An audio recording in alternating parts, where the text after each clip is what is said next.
everyone, I'm Shadaj, and today I'm going to be talking about Slinky. So before we dive into the details, a quick TLDR. Slinky is a way to use React from your Scala applications, and now we can't see either. Okay.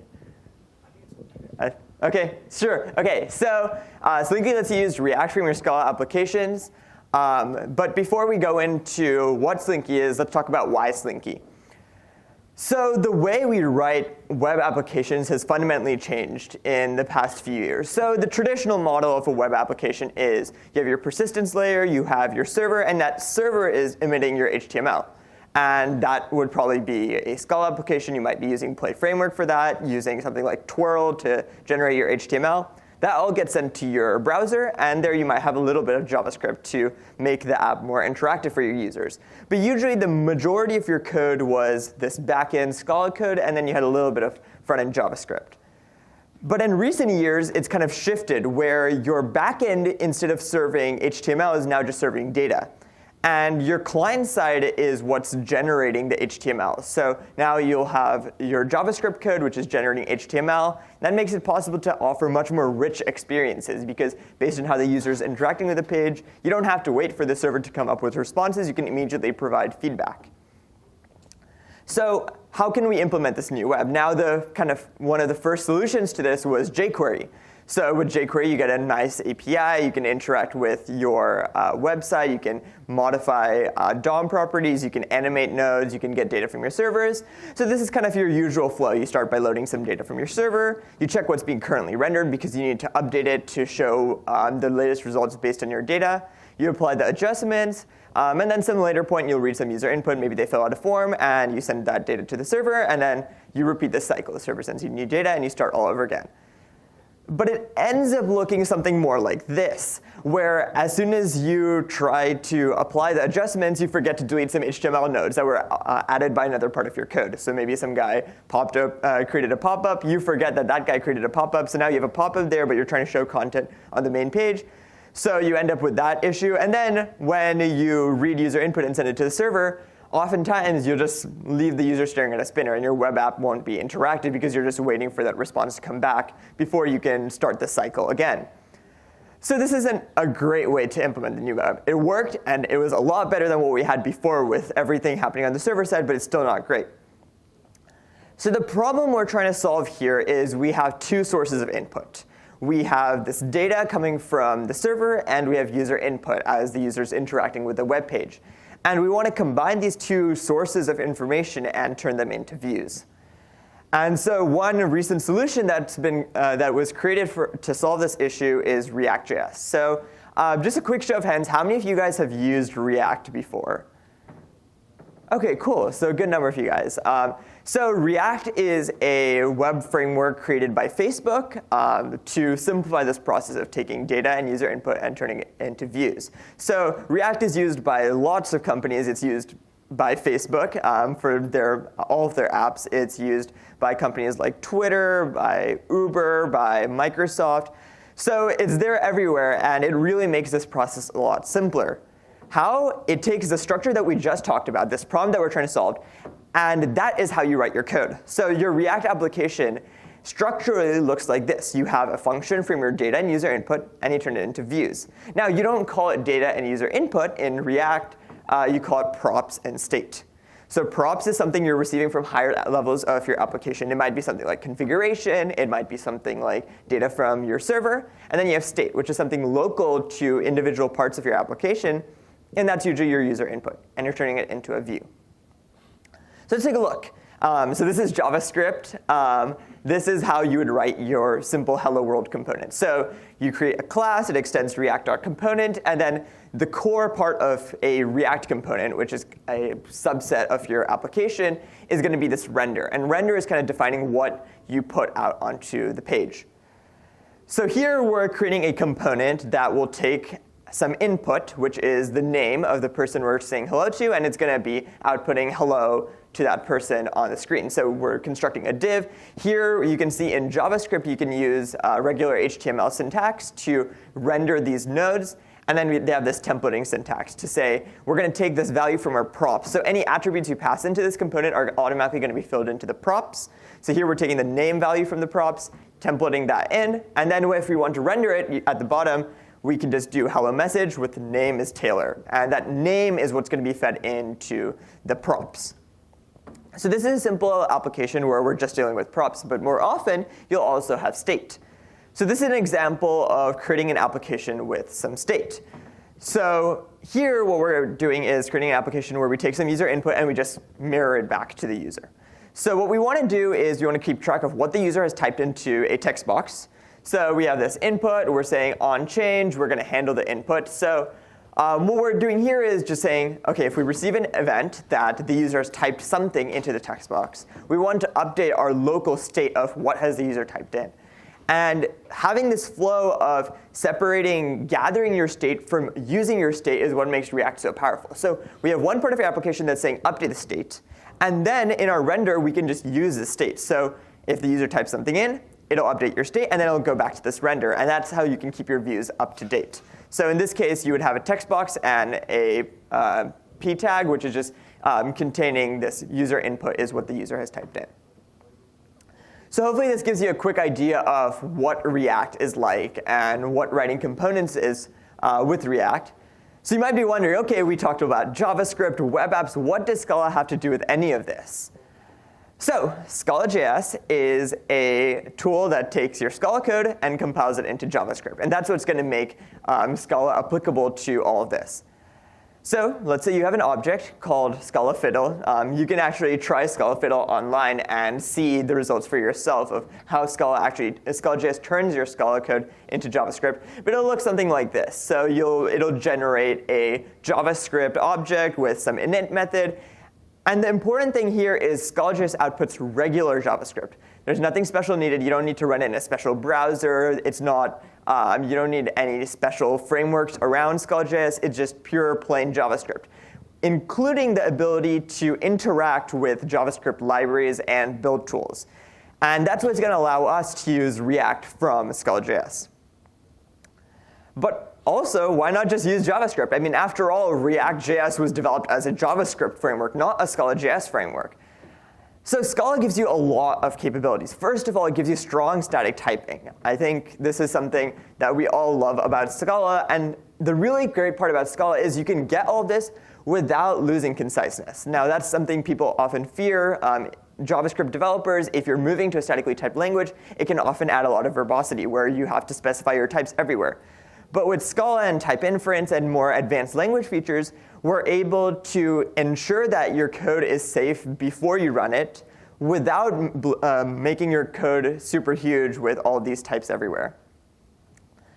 The next important thing is code reusability between your server and client. So how many of you guys use Scala to write server-side applications? OK, so pretty much everybody. So that's what Scala was primarily intended for, is writing backend applications. And now with Scala.js, you can actually bring the exact same code you run on your server into your client. Now, this has a lot of advantages. First of all, if you have models, that means you can share the exact same code. Now, one issue that a lot of developers face is you make some changes to your models on your backend. Now you have to notify all your clients and developers that, hey, the shape of my data has changed. Make sure to update your app to it. You might run into problems if you deploy your backend before the client-side devs update it. With Scala.js, you can use the exact same code to make sure that your client is working with the exact same models that your server is emitting. And in addition, if you're developing things like maybe some algorithms to process data, this allows you to migrate the potentially computationally intensive task of running the algorithm on your server to the client. So then you can save computational resources. Next, you get advanced language features. Now, macros can be very scary. But when used correctly, and we'll talk a little bit more about this later today, they can be extremely powerful and can eliminate a lot of boilerplate. And lastly, but most importantly, Scala has an ecosystem of lots of professional libraries and tools. So from Scala Test to things like Diode and Scala RX, there's a whole wide variety of Scala libraries out there for almost anything you can think of. And majority of these libraries are now compatible with Scala.js. So as soon as you switch to Scala.js, you have access to this entire range of this ecosystem. So one way to use Scala.js with React is Slinky. And Slinky is a library I started working on about 1.5 years ago. And now it's grown into an extremely powerful framework that goes beyond just offering an interface to React, but making your whole developer experience when using React from Scala.js fantastic. So what does Slinky let you do? And there are kind of 4 main parts to Slinky, and we'll go over each of these in detail. First of all, most importantly, it lets you use React from your Scala.js code. So anything you can do in React, you can do with Slinky. You can use it along with Scala libraries and tools. So Slinky has great interop with existing Scala libraries and tooling like SBT and other plugins. But in addition to using Scala libraries and tools, you can also use JavaScript libraries and tools. And this is really important if you're developing client-side applications. Because when you're working with React, there are not that many libraries for React components in Scala.js. But there are a lot of libraries for React written in JavaScript. And so Slinky allows you to use these existing modules in JavaScript land and bring them into your Scala.js code. And lastly, one of the main points of Slinky is to have a developer experience that's as great as JavaScript. So if you've written apps with JavaScript for the client side, you'll know it's a really fantastic experience. With things like hot loading, you can make a change, save it, and by the time you're back in your browser, you'll see the results. And so Slinky tries to bring over a lot of the great features that you have when developing with plain JavaScript and bring them over to Scala.js. So let's write some code. So I'm going to do this completely from scratch, so hopefully the internet will work with me. So the easiest way to get started with a Slinky app is to use a template. So you can do SBT new, create, and this is giving away a later part of my presentation, create React Scala app. So you hit enter. The internet will hopefully work with me. SBT will take a little bit of time to boot up. OK. So the name we can do like Scala Days Demo, Hello World. OK, so now we have a Slinky app. So if I open this up in IntelliJ, and hopefully this will happen fast enough, and I'm going to launch SBT in the background so that we can get started with building this. So, OK, let's import this. OK, I'm probably just going to open this in VS Code in the meantime so we can start going through the code. And boom. OK, so this is kind of the base layout of our application. Slinky uses SBT. So everything you know about building applications with Scala with SBT, you can bring over to Slinky. So let's take a look at our main code. So we have our main launcher. So here we're importing some CSS. And then we're going to be rendering some content. So here, we're doing stuff like initializing hot reloadings, and we're going to see this in a bit as soon as IntelliJ actually boots up. And then at the bottom, we're using React DOM.render. So for those of you guys who have written React apps with JavaScript, the syntax for rendering components in Slinky is very similar, but instead of using HTML syntax, because XML literals are going away in future versions of Scala, Slinky instead uses this kind of apply method where you pass in all of the parameters just as if you're calling that component. So let's see if IntelliJ. OK, cool. So now we're in IntelliJ. And now one of the important things with Slinky is Slinky actually has full compatibility with all the IDEs you use. So if you're using IntelliJ, you'll get full code completion. And actually, in a future release, Slinky is going to be supporting the new library injectors capability of IntelliJ. So you'll get even more advanced code completion with Slinky projects. So if we want to look at the main code, so this is our app.scala. So here, this is kind of the core component that we're writing. So we're importing some CSS. We're importing an SVG. If you guys have looked at the original kind of create React app, this mirrors that. So in SBT, if I want to launch this, I can do fast op.js, start Webpack dev server. So it will compile our code. It will update our NPM dependencies. So Slinky works with NPM dependencies, so you can import everything from there. It's going to install stuff, so that's going to take a little bit of time. So let's switch back to IntelliJ while that's running. So here we have a component. So when we're writing a component in Slinky, it looks very similar to what you would do in JavaScript. You have your @React class app. Here, our component is stateless, so Slinky can actually fill in a lot of the code for us if we tell it that it's stateless, so then we don't have to define any state or initial state or anything. And then we have our render. So our render, again, looks very similar to what you would write in JavaScript, except instead of using HTML style syntax, you have this apply syntax. So if you guys have used things like Scala tags, this will be very familiar to you. So here we can specify that the class name is app, and that's going to tie into our CSS. And then we can put some strings out. So this is kind of your hello world Slinky app. So it's compiled successfully, so we can open this up in our web browser. And we can see this is our first application with Slinky. So now we can start editing it. Let's say we want to add some state to our component. So what I'm going to do here is let's just create an application that reads some input from the user, displays it, and maybe we can have some validation to, say, make the text red if the user types in any integers. So let's take a component. Our state is going to be a string because we're going to store whatever the user has typed in so far. Now, if we hover over this, we'll say, oh, we need to implement initial state. So as soon as you define an initial state type, you also have to define what that starts out to be. So this is going to be an empty string.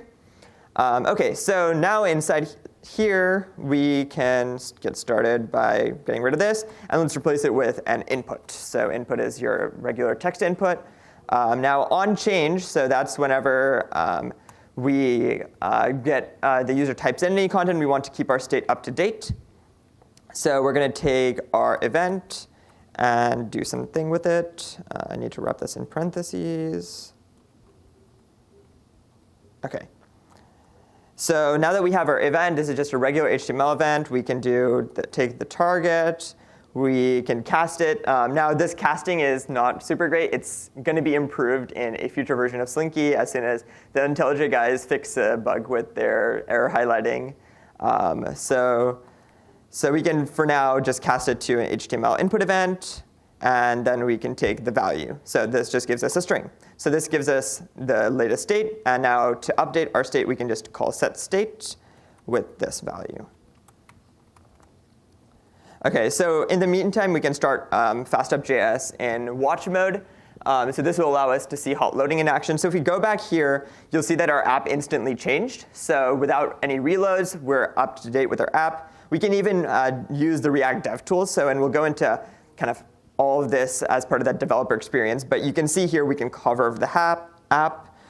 We can take a look. OK, so we can see our state is __ as we type in. We can see that our state is getting updated with that. So we're on the right track. Now, what we want to do is we want to populate this input with the text that the user has typed in so far. And then we also want to colorize it based on this validation scheme. So what we're going to do is on inputs, just like you can do in HTML, you can set a value. So we're going to keep our value up to date by using our state. So our value is going to be our state. And then we're going to set color. So colors are CSS. So you can set that using the style attribute. So in React, styles are set as a just plain JavaScript object. So you can use js.dynamic.literal to create a JavaScript object. And then we can set the color is going to be if our state.is .for all. So if every single character of the state is a letter, we're going to say it's green. Otherwise, it's going to be red. So if all the characters are letters, we're good. If the user types in a number, it's bad. So OK, compiled. So now if we type in, let's zoom in. So if we type in just plain old letters, it's all green. The moment we type in a number, it's red.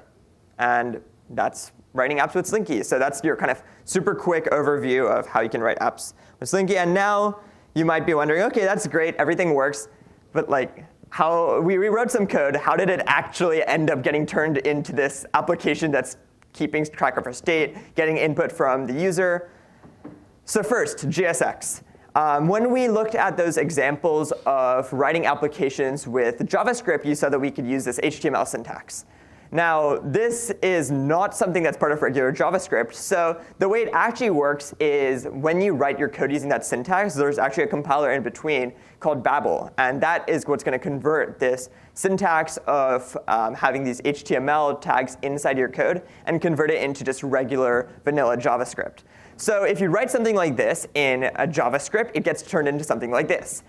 And now this is a lot more familiar to us. It's just a regular method call. And this is something that we can call into from Scala.js code. So the way we call into that is we define a static facade over this. So this is one of the great things about Scala.js is even if you're working with external JavaScript libraries, you can still call into them using static types. So here we're using one of kind of the newer features of Scala, which is the ability to import from Node modules. So we're importing from the React module. And then we're defining that you can create an element. You can use a string or an object. When it's an object, that means you're creating a component. You can pass in properties and the children. And it gives you a React element at the end. So this works. This is great. We can create HTML nodes. But what about components? Now, components are much more kind of complicated. You are actually creating a class that extends an external JavaScript type, and then you're implementing methods for that type. How do you generate something like this in Scala.js? Now, the really great thing is Scala.js defined. Scala.js defined is a fairly recent addition to Scala.js. And what this allows us to do is annotate Scala classes with this at Scala.js defined. And then at compile time, Scala.js will actually convert this into a regular JavaScript class.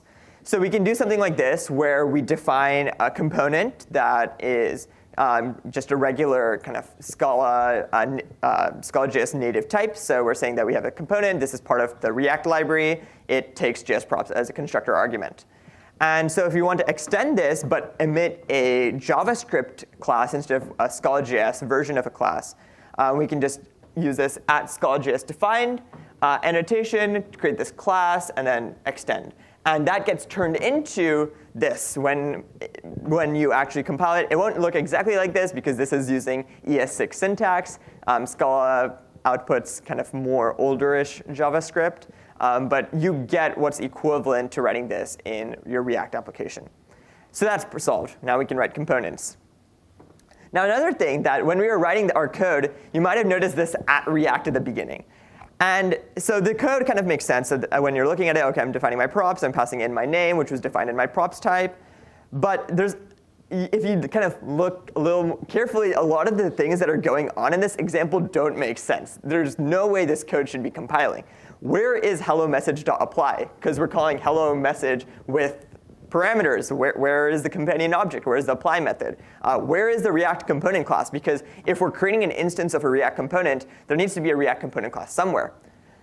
So kind of the answer to that is the at React annotation is actually a macro annotation. So this kind of goes back to this idea of macros being super powerful when used carefully. So if you write something like this with at React class, it gets transformed at compile time to something like this, where you have this wrapper, you define your props in there, and then inside that you have your actual Scala.js defined React component class. And then it also generates apply methods for you to use.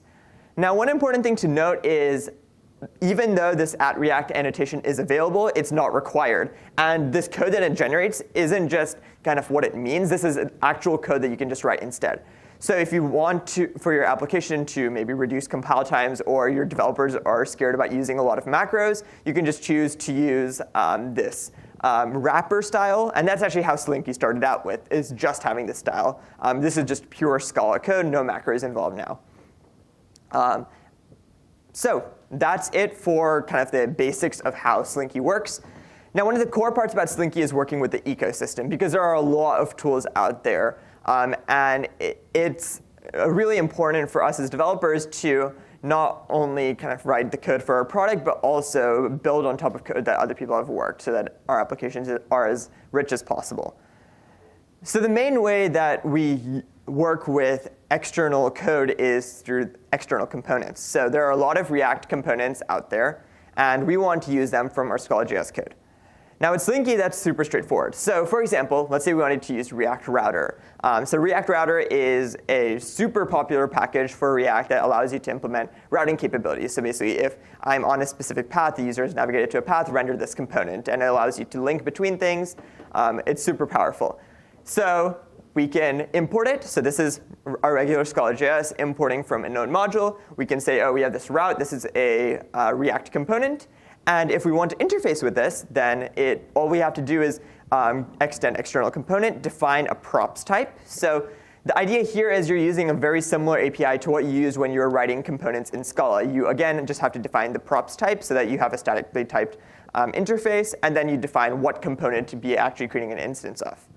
So in this case, we're saying it takes a path. It takes a component. Now, this is an interesting thing. The component type here is actually supposed to be a reference to a React component class. So not an instance of a component, but a reference to it that React router can create an instance of itself.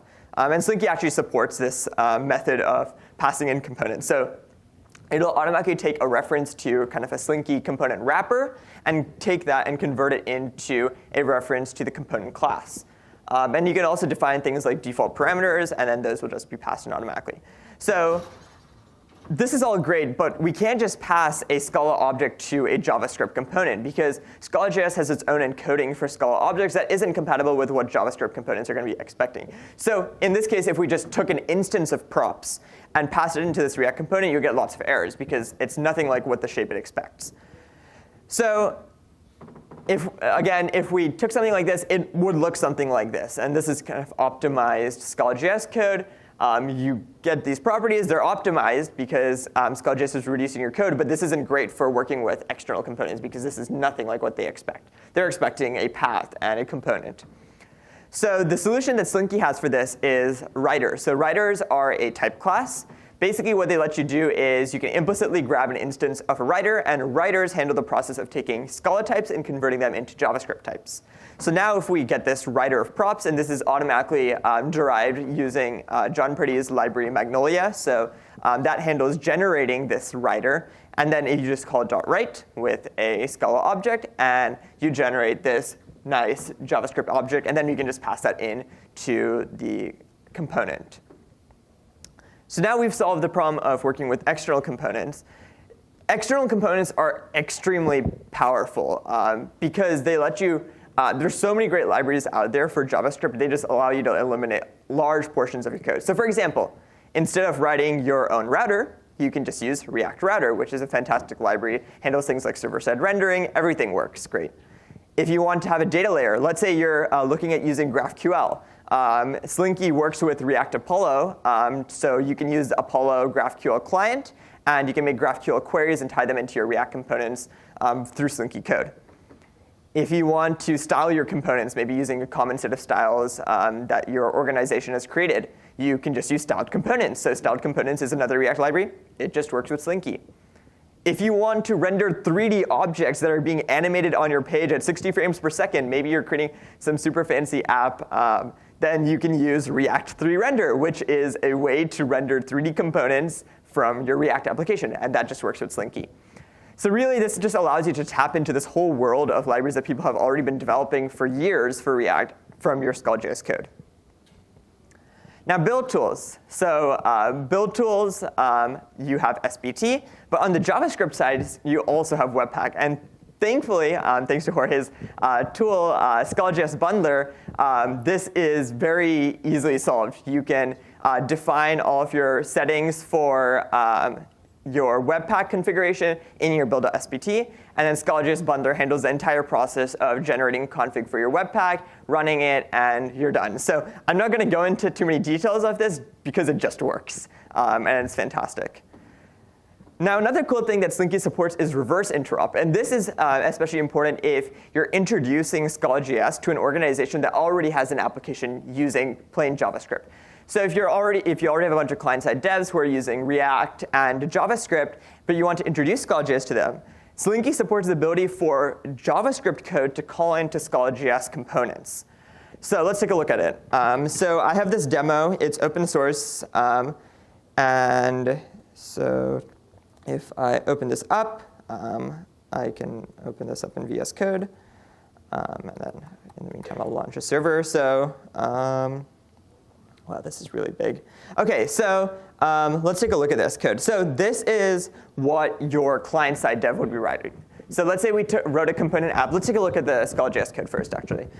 So we have our component app. This is the same Hello World app that we were looking at in the beginning, except now we change the props to take JSX message, just to show that we're actually passing in data from JavaScript into Scala.js code. So here we're going to be rendering some message based on what the JSX code says. And then all you have to do to export this to be accessible in JavaScript code is you define this JS export, and you say that this app is my app. So that you just have to do this for every component that you want to make available to your JavaScript developers. Now, from the perspective of a JavaScript developer, so and this is really important if you want to kind of incrementally adopt Slinky, you want the experience using Slinky from JavaScript to be no different than just using regular React components. You don't want to force your developers to learn anything new about, oh, I have to come up with a special shape of my data for Scala.js. And here, if we just do exactly, write our code exactly the way you would do it for if you're using any regular JavaScript library, you import app from Scala.js, and then you can just render your app. And everything just works. So if I open up this, I can launch my Webpack dev server. So this is using Scala.js bundler. So it is going to be bundling things. OK, so it launched. And oh, I'm already running a Webpack dev server. So let me stop this one. And let me launch this one. For real this time. OK, cool. So now if I reload my page, the message passed in from JSX is hello. And that's what we passed in from our JSX code right here. So if you're looking at introducing Scala.js to your clients and developers, this is a great way for them to get started, maybe one component at a time. All right, that is reverse interrupt. Now, beyond the web. So when we introduced this idea of the structure of a React application, remember that it was props and states to a view, not props and states to HTML. And this is something that's been, this kind of concept of a view can mean more than HTML has been used a lot recently with tools like React Native and React VR. So let's take a look at a couple examples. So Slinky can actually be used to create native applications. So I'm going to go to Scala Days, and we're going to create, hopefully everything will work. There's going to be a lot of steps here, but we're going to be creating a native iOS application from scratch with Scala. So let's get started. So we're going to create React Native Scala app. So we get started, SBT will boot up, and it will load the template. So we're using the React Native library here, which allows you to render native components in apps using React components. So we can do Scala native, Scala Days native app. OK, so we can open this up, Scala Days native app. We can open it up. So if we look at the code, and I'll launch SBT in the meantime, and run npm install to get our dependencies. So if we look at our code, this is what it looks like. You have very similar code. In fact, when Slinky gained support for React Native, it actually required no changes to the core libraries. So that's one of the cool things with Slinky is we were actually able to gain support for React Native using just the external components API. So this is something that you could have implemented in user code if you wanted to use React Native before Slinky had official support for it. So, and then we're going to register a component saying, oh, our native app is app. So our app is just a regular React component. Here now, instead of using HTML elements, you use these native components. So we're going to be displaying an image. You style it. We're going to be displaying some text, and then we're going to do a button. And every time you tap the button, it's going to increment a counter, and we're going to be using that counter to render the count right here. So, OK, everything installed. Now we can compile our code, op.js. And once that finishes, OK, so it is fast optimizing. And we're done. OK, so now we can do npm run iOS. And if all goes well, we should have a native iOS app running in our simulator in a couple 30 seconds, maybe, because it has to build all of the native code required for React Native from source. So it might take a bit. OK, I think this might take a little bit of time. So Let's see. Our simulator is running, so at least that's there. Let's see. Okay. It's doing stuff. I think we can stay here and just watch it scroll by for a little bit. Okay. So doing more compilation. This is only something that has to happen once whenever you're getting started with a React Native app.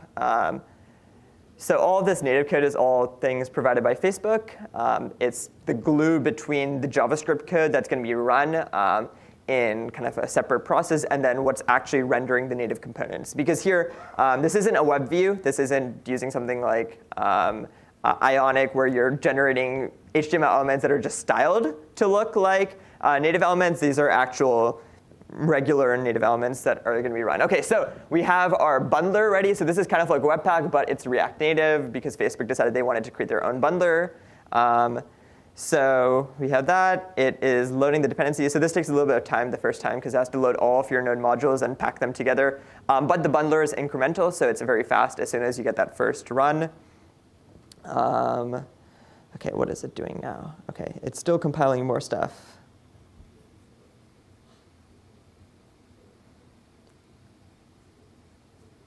OK, soon. I think it's almost done.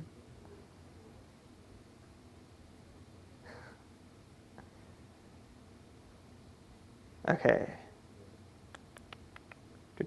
OK, I think we'll probably switch back to the slides for a little bit, just talk more about what Slinky lets you do until it's done. Oh, it actually might be done. Yeah, I think it's done. OK. Yeah, OK, it's installing. OK.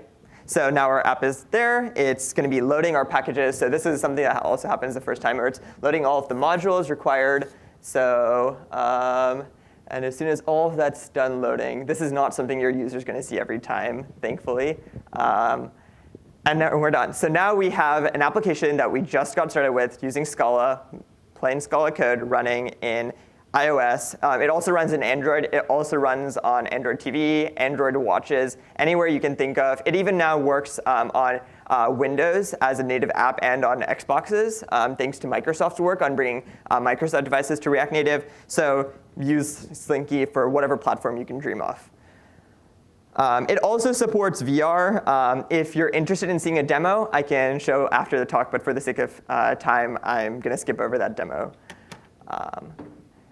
So lastly, getting the full developer experience. Now this is kind of the last kind of cornerstone of Slinky as a framework. The first one is hot reloading. So that's something we saw when we were doing the initial demo with working with Slinky on the web. Hot reloading is actually something that also works with native.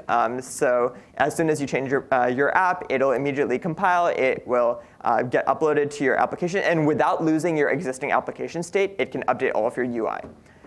So let's say you have an instance of your Scala.js code. You have your state defined. And let's say you make some modifications. In your new instance of Scala.js code, your properties might actually be under different names. Because of the way the Scala.js optimizer works, your properties can be emitted under different keys than what they were in a previous instance. So if we just try to directly transfer over our state between two instances of Scala.js code, this is not going to work.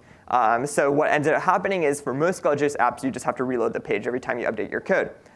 So Slinky's answer to this is, first, what we can do is take our object in our old instance of Scala.js code, use the writer that we developed for external components, convert it into a regular JavaScript object. So we have text and count. Now this is a regular JavaScript object. There's nothing tied into whatever Scala.js picked for the property names.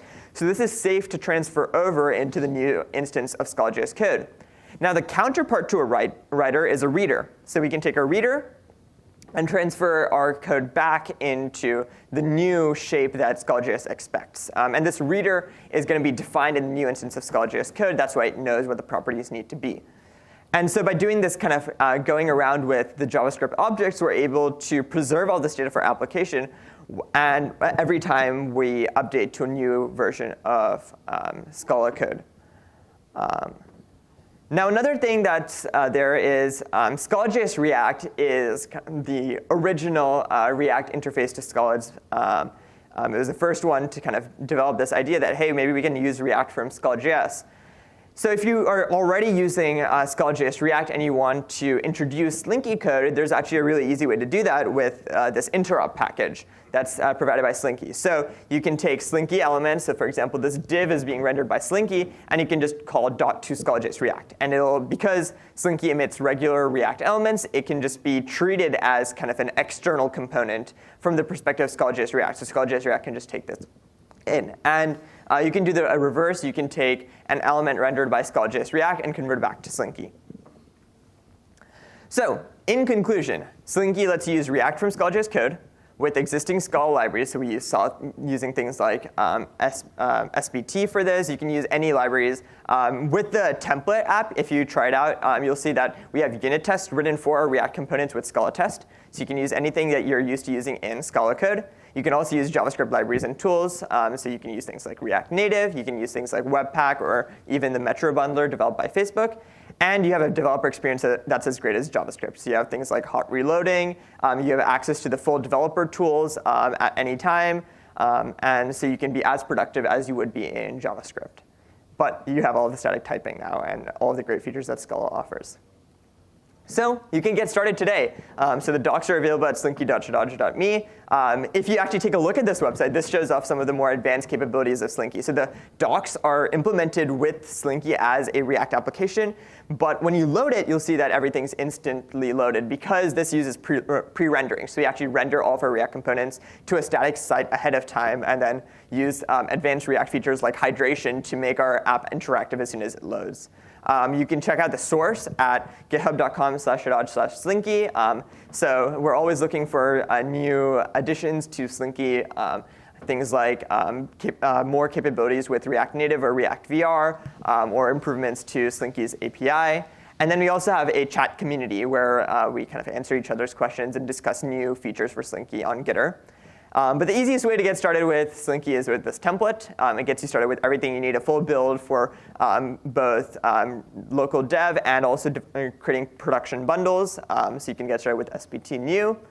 Now, if you were interested in seeing how Slinky works at a large scale, so my dad is giving another talk today. So the product that he's been developing in his company is actually fully implemented with Slinky. And this is a massive application. It has almost 800 kilobytes of JavaScript gzipped. So it's a very large application, all implemented with Slinky. So you can see kind of how Slinky scales up to a larger application in this talk later today. And now I can answer any questions. OK, I think there's a microphone. So I guess maybe like a line. Hi. Hi. So regarding the developer debugging experience, yeah. In terms of iterating and seeing the hot reload, recompile, Scala, and also just setting breakpoints and stuff like that, can you talk a little bit about that experience? So breakpoints work. I actually don't have it set up. So with breakpoints, OK, so if we wanted to actually, we can try this. So if we wanted to add a breakpoint, OK, this might be a little harder. Maybe we can try something. Show app source. So if we go to app source, we can see that we have our application defined here. So for example, we could probably grab when we call render, so if I reload my page. So you can see it's paused in the debugger whenever we're trying to render our app.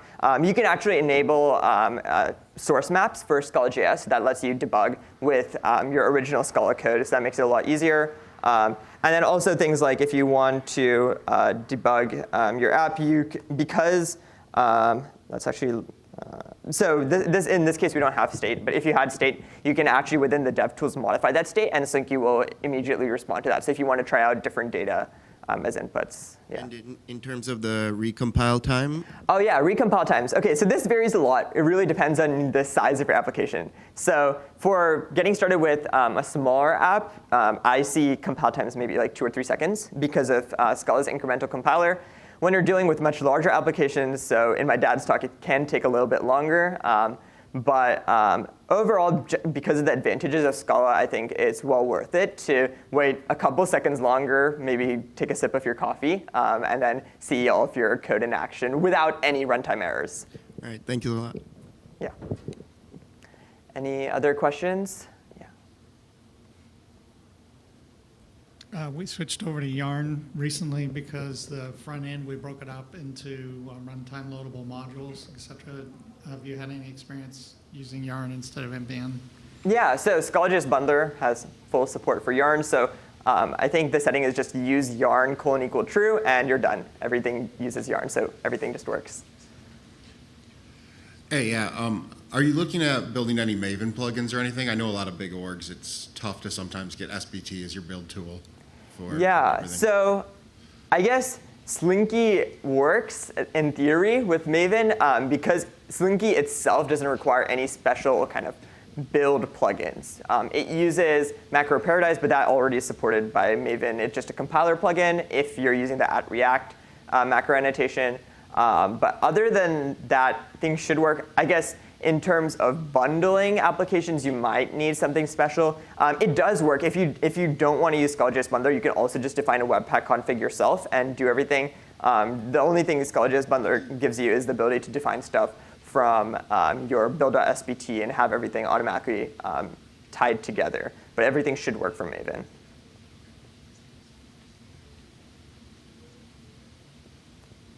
I was just curious about the bundle size that results, because I know we've used, I guess Scala, I can't remember, React Scala JS, the other library. Yeah.